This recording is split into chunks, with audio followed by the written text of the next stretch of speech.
복된 주일 하나님께서 우리에게 주시는 말씀 누가복음 12장 54절로 59절까지의 말씀입니다. 우리 다 찾으신 줄 알고 함께 봉독하겠습니다.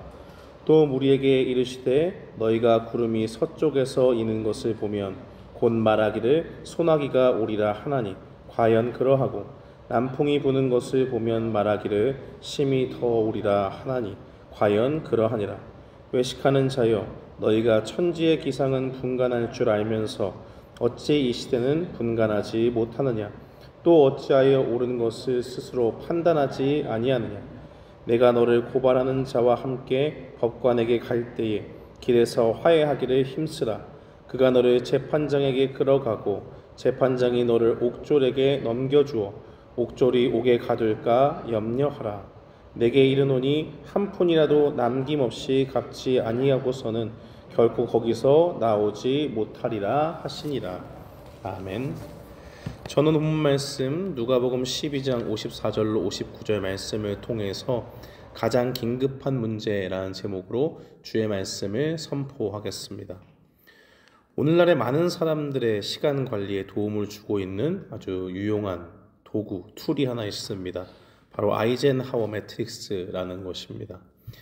미국의 대통령이었던 또 오성장군이었던 드와이트 아이젠하워 대통령은 시간을 효율적으로 사용하고 아주 단시간 내에 일을 빨리 효율적으로 처리하는데 능숙한 사람이었습니다. 그래서 사람들은 어떻게 저 대통령이 저렇게 일을 잘할 수 있을까 연구하기 시작했습니다. 그러던 차에 스티븐 콥이라는 사람이 성공하는 사람들의 7가지 습관이라는 책에서 이 아이젠하워 대통령처럼 일할 수 있는 우선순위의 법칙을 제시한 것이 아이젠하워 매트릭스입니다. 이 법칙에 의하면 중요한 일이면서 급한 일은 가장 먼저 처리해야 됩니다. 그리고 중요한 일인데 시급하지 않을 때는 차분히 생각하면서 그 일의 완성도를 높여가는 일이 중요합니다. 또 중요하지 않지만 급한 일은 대부분 내가 하지 않아도 되는 일들이 많기 때문에 다른 사람에게 부탁을 하면 쉽게 해결할 수 있다고 합니다. 그리고 마지막으로 가끔 우리가 회사나 또 같이 어떤 일을 하다 보면 불필요한데 왜 이런 일을 하지? 라고 그런 생각하는 일들이 있잖아요. 굳이 안 해도 되는 것 같은 그런 일들, 중요하지도 않고 급하지도 않은 일들, 그런 일들은 최대한 줄여서 하지 않는 것이 좋다라고 그렇게 이야기하는 것입니다. 이것은 시간 관리에 있어서 분명히 효율적인 도구지요. 그렇지만 이것도 완벽하진 않습니다.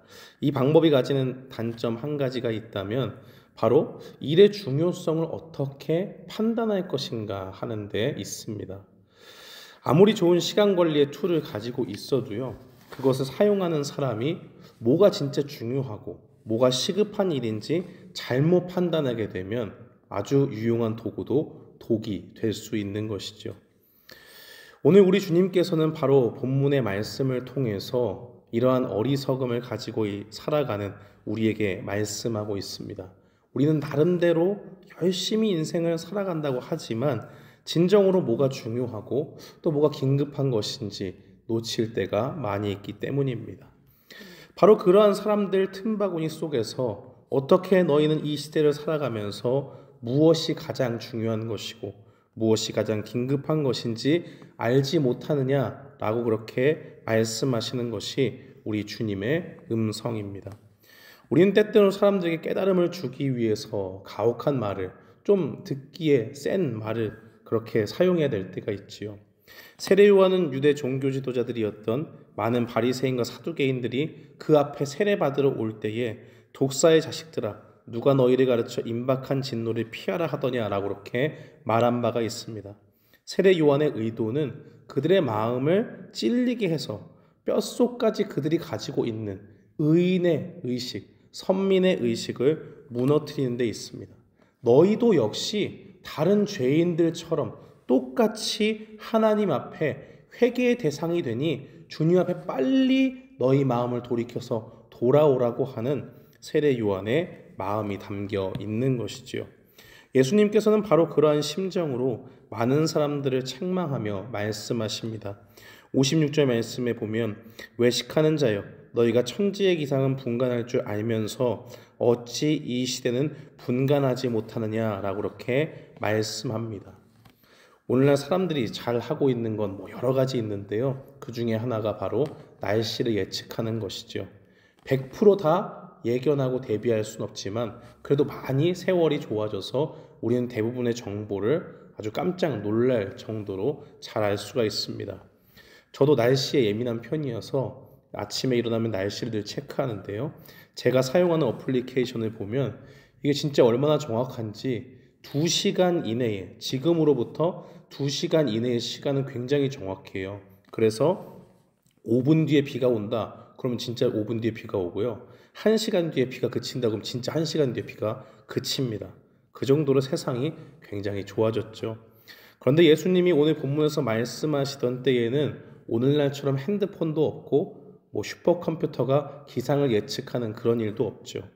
그러나 삶의 지혜 가운데 당연히 아는 것들이 있었습니다. 54절과 55절 말씀해 보니까 예수님은 무리에게 말씀하시죠. 너희가 구름이 서쪽에서 이는 것을 보면 곧 말하기를 소나기가 오리라 하나니 과연 그러하고 남풍이 부는 것을 보면 말하기를 심히 더우리라 하나니 과연 그러하니라. 유대 땅 서쪽에는 지중해가 있습니다. 지중해에서는 비구름이 만들어져서 바람을 타고 유대 땅으로 오면 의뢰의 소나기가 내리기 마련입니다.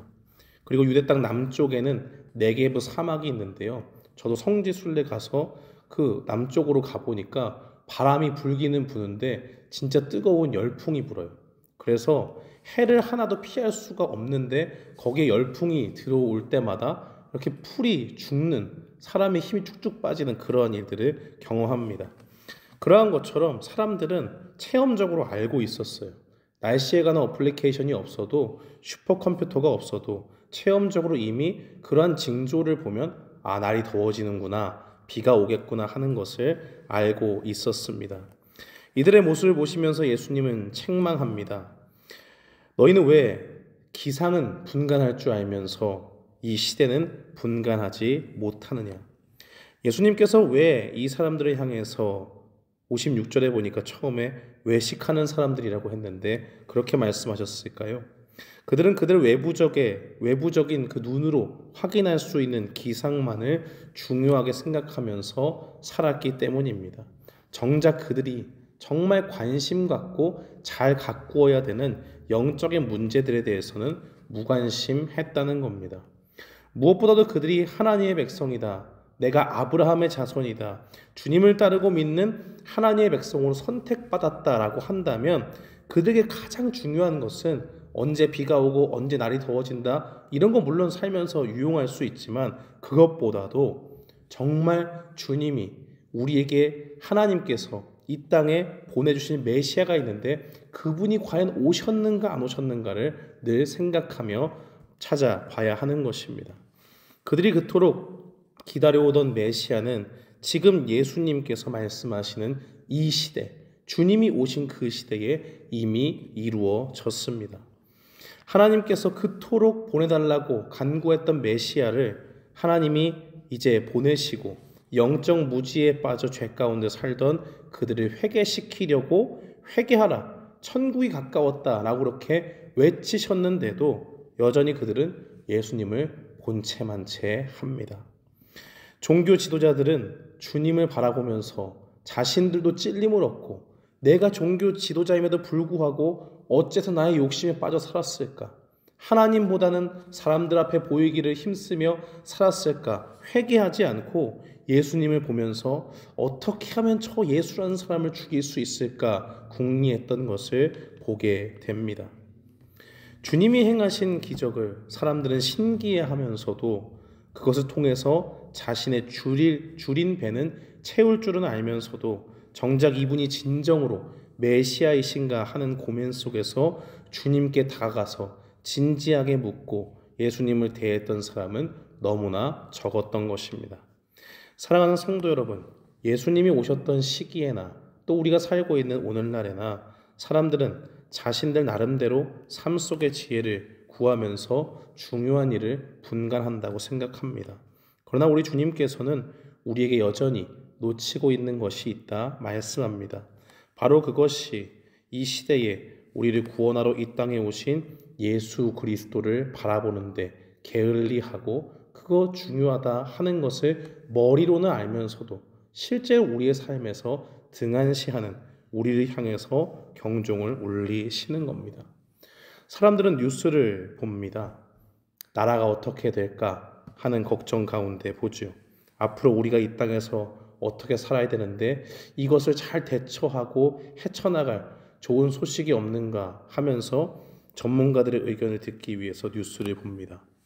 당장의 뉴스만 봐도 미국에서 트럼프가 관세를 올려서 그 여파로 지금 미국이 흔들릴 것인가 큰 이익을 얻을 것인가 하는 것에 대해서 분석하는 기사가 수십 건에 달합니다.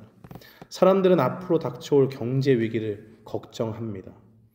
경제 전문가 중에서는 어떤 사람들은 물가 이제 앞으로 오를 거니까 무조건 필요한 거 생필품 미리 사둬라, 가격 오를 거다 라고 하면서 사람들을 불안하게 만들죠. 한국의 상황도 마찬가지인 것 같습니다. 새로운 지도자를 뽑아야 하는 상황에서 경제는 또 어떻게 될 것이고 정치는 또 어떻게 될 것인가 하는 기사와 분석들이 여러 갈래로 나오는 것을 봅니다. 현실을 마주하고 사는 우리가 그러한 기사를 놓치고 사는 것도 문제지만 우리에게 정말 더 중요한 것을 예수님은 말씀하십니다.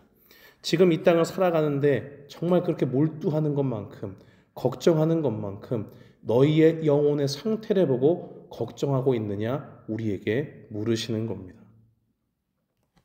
예수님의 말씀을 듣고 있는 사람들은 전에 없는 시대를 살고 있던 사람들이었습니다.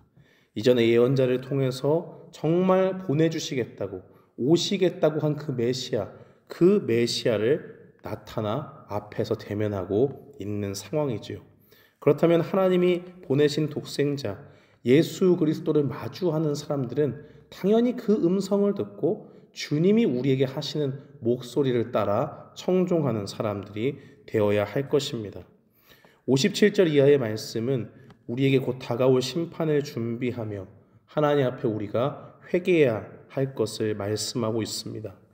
예수님을 이 땅에 보내셔서 우리의 죄를 용서하시고 정말 회개하면 어떠한 죄인도 용서해 주시는 새로운 시대가 이제 주님 안에서 열리게 되었기 때문입니다.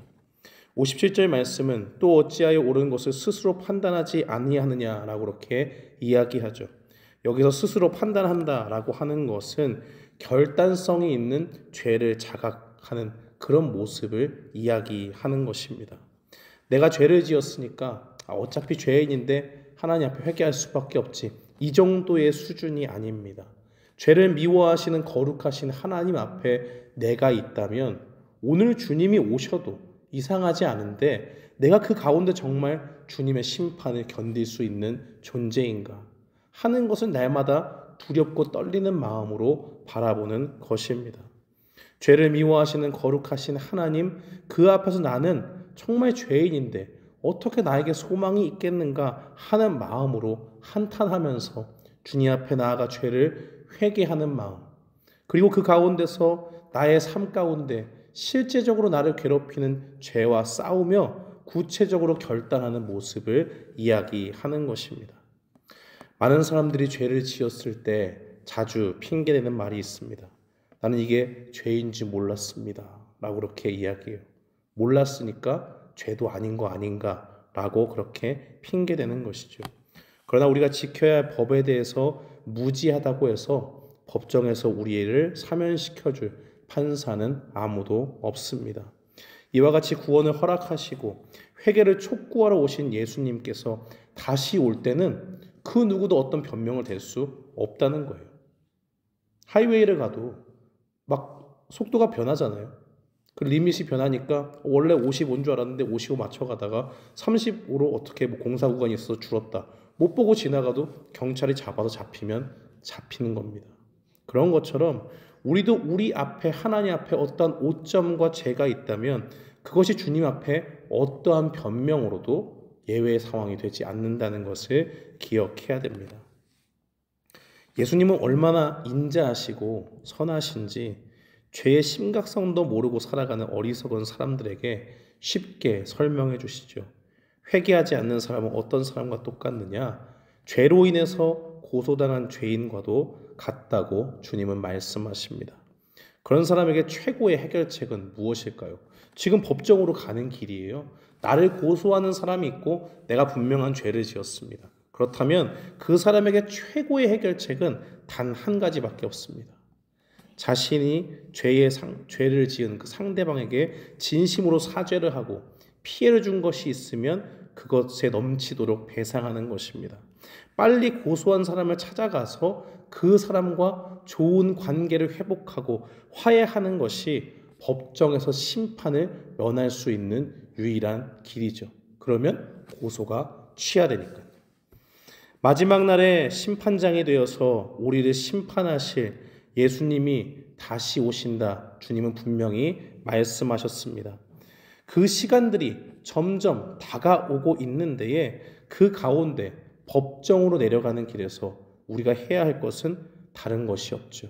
하나님 앞에 빨리 우리의 죄를 회개하고 그것이 우리에게 가장 중요하고 긴급한 문제라고 인정하는 것입니다. 그렇다면 회개가 우리에게 가장 중대하고 긴급한 문제라면 우리는 어떻게 나아갈 수가 있을까요? 회개는 두 부분으로 이루어진다는 것을 우리는 분명히 기억해야 됩니다. 교회의 훌륭한 교사였던 칼빈은 그의 책 기독교 강요에서 회개에는 두 부분이 있다라고 그렇게 이야기를 했어요. 한 부분은 육을 죽이는 것이고 다른 한 부분은 영을 살리는 거다 이렇게 이야기를 합니다. 로마서 5장 7절 말씀은 증거하기를 육신의 생각은 하나님과 원수가 된다라고 그렇게 이야기를 하죠. 육신의 생각이라는 것은 타락한 인간의 본성을 이야기합니다. 사람은 누구나 말하지 않아도 나쁜 걸 먼저 배우는 습성이 있어요. 그래서 어린아이들을 보면 남을 배려하기보다는 일단 내 거 하나 짚고 또 손에 잡히면 또 하나 더 짚죠. 그리고 내가 짚을 수 없는 한계가 있으면 발로라도 그거를 차지하려고 하는 것을 보게 됩니다.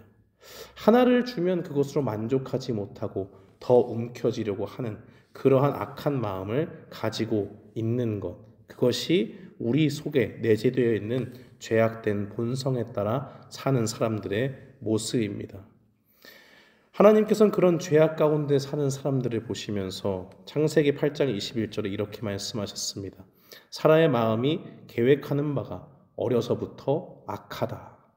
타락한 이후에 인간의 마음은 하나님의 은혜의 개입이 없이는요, 완전히 고장난 배 같아서 방향을 잃고 이리저리 헤매는 그런 위기에 처한 배와도 같습니다. 그런 배가 있다면, 그런 배에 타고 있다면 그 배 가운데서 망망대 속에 굶어 죽는 것은 뻔한 일이고 파손하는 일도 그렇게 어렵게 예측할 수 있는 일이 아닙니다.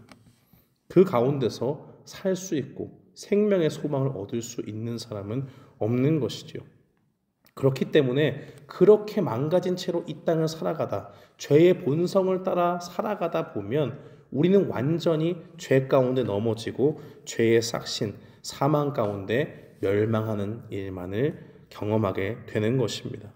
그러나 우리 주 예수님께서는 우리가 죄에 빠져 죽을 위기에 처했을 때 우리를 위해서 친히 십자가를 져 주셨습니다. 거기서 우리 대신 죽으시고 누구든지 자신의 죄에서 돌이켜서 예수님만의 구주로 고백하는 사람들에게 죄에서 벗어나서 완전히 새로운 생명 가운데 삶을 살 수 있도록 우리에게 은혜의 길을 열어주신 것입니다. 우리의 죄를 용서해 주시고 이제 죄의 지배 아래 가운데서 영원한 지옥의 형벌을 피하게 해주신 주 예수 그리스도의 은혜가 열리는 새로운 시대가 우리에게 주어지게 된 것입니다. 그렇다면 이제 우리는 어떻게 살아야 될까요? 예수님과 하나가 되어서 육은 죽이고 영으로만 살아야 하는 것입니다. 죄와 사망의 권세에서 벗어나 성령님의 통치를 받게 하신 주님을 바라보면서 날마다 성령의 충만함을 구하며 주님 안에 살아가기를 힘써 나아가야 하는 것입니다. 그러므로 회개는 우리를 변화시키는 성령님을 통해서 죄를 사랑하던 우리가 죄를 미워하게 되는 것입니다. 죄 앞에 무력하던 자꾸 넘어지는 우리가 성령님의 능력으로 죄와 싸워 승리하게 되는 것을 의미하게 되는 것입니다. 사랑하는 성도 여러분, 바로 이러한 회개의 삶은 결코 쉽지 않습니다. 그러나 아주 어려운 것도 아닙니다. 칼빈은 쉽게 넘어지고 좌절하는 우리를 위해서 기독교 강요에서 이렇게 말했습니다. 나는 회개를 한마디로 중생이라고 해석하는데, 회개의 유일한 목적은 아담의 범죄로 말미암아 일그러지고 거의 말살된 하나님의 형상을 우리 안에 회복시키는 것이다. 죄로 인해서 우리가 타락한 이후에는 하나님의 그 성품을 온전히 닮아가는 그 모습을 우리가 잃어버려서 온전히 회복하지 못해서 우리가 자꾸 예수 그리스도 안에 있음에도 불구하고 이 땅 가운데 죄를 짓게 되는 거예요. 그런데 회개를 통해서 우리가 그 하나님의 형상이 회복된다라고 이야기하는 것입니다. 그러면서 계속 이렇게 이야기합니다. 이 회복은 한순간이나 하루나 한 해에 이루어지는 것이 아니고 한평생이 필요하다. 하나님께서는 계속적으로 어떤 때에는 느린 걸음으로 선택받은 사람들 속에서 육의 부패를 씻어버리시며 그들의 죄책을 깨끗이 없애시며 그들의 성전으로 주께 바치게 하신다. 그리고 그들의 온 마음을 새롭게 하여 진정한 순결에 이르게 하며 그들이 평생을 통하여 회개를 실천하며 이 싸움을 싸우고 죽음이 와야만 끝난다는 것을 알게 하신다 말하고 있습니다. 사랑하는 성도 여러분, 우리가 싸워야 하는 죄와의 싸움, 가장 중요하고 긴급하게 요구되는 우리의 회개, 그것은 평생 계속되는 것입니다. 타락한 인간 모습 속에 완전히 회복되지 못한 일그러진 하나님의 형상이 있더라도 우리의 소망이 있는 것은 주님께서 평생의 회개를 통해서 우리가 주님과 온전한 관계로 나아가게 하시고 우리를 끝까지 인도해 주신다는 것입니다. 바로 이 회개의 문을 통해서 주님과 날마다 화해하고 주님과의 관계를 나의 삶의 가장 중요하고 긴급한 문제로 여기며 하루하루 살아갈 때 우리는 비로소 주님과 가까이 하며 주님이 오시는 날을 기대하는 사람들로 살아갈 수 있는 것입니다. 심판의 형벌 대신에 주님이 주실 영원한 천국에서 영생을 선물로 받고 주님이 주시는 풍성한 상을 받으며 참된 행복으로 들어가게 되는 것, 회개를 평생의 과제로 삼은 사람들의 결국이라는 것을 우리는 기억해야 됩니다. 2007년에 워싱턴 포스트는 미국의 유명한 바이올리니스트 조슈아 벨을 거리의 악사로 만드는 실험을 했습니다. 허름한 복장으로 워싱턴 DC의 한 지하철역에서 350만 달러짜리 바이올린을 가지고 얼마 전에 연주한 아름다운 클래식 콘서트장에서 연주했던 아름다운 곡들을 연주하게 했습니다. 그런데 그 앞을 지나간 1000명이 넘는 사람들 중에 그 앞에 나와서 연주를 듣는 사람은 채 몇 명이 되지 않았습니다. 아무도 그를 알아본 사람이 거의 없었다는 것입니다. 자신의 삶에 바쁜 나머지 아름다운 연주자와 수준 높은 클래식 음악을 들을 수 있는 기회를 놓쳐버린 것이죠. 사랑하는 성도 여러분, 어쩌면 우리의 삶도 우리의 분주함 속에서 가장 귀한 음성, 우리를 천국으로 부르시고 주님과 관계를 온전히 회복하라고 하시는 그 주님의 음성을 놓치고 있는지도 모릅니다. 오늘 이 말씀을 통해서 무엇보다 주님이 약속하신 심판이 이르기 전에 회개하라 말씀하시는 주님의 음성을 듣고 주님과의 가장 좋은 관계로 나아가는 우리 모두가 되기를 주님의 이름으로 축원합니다. 아멘.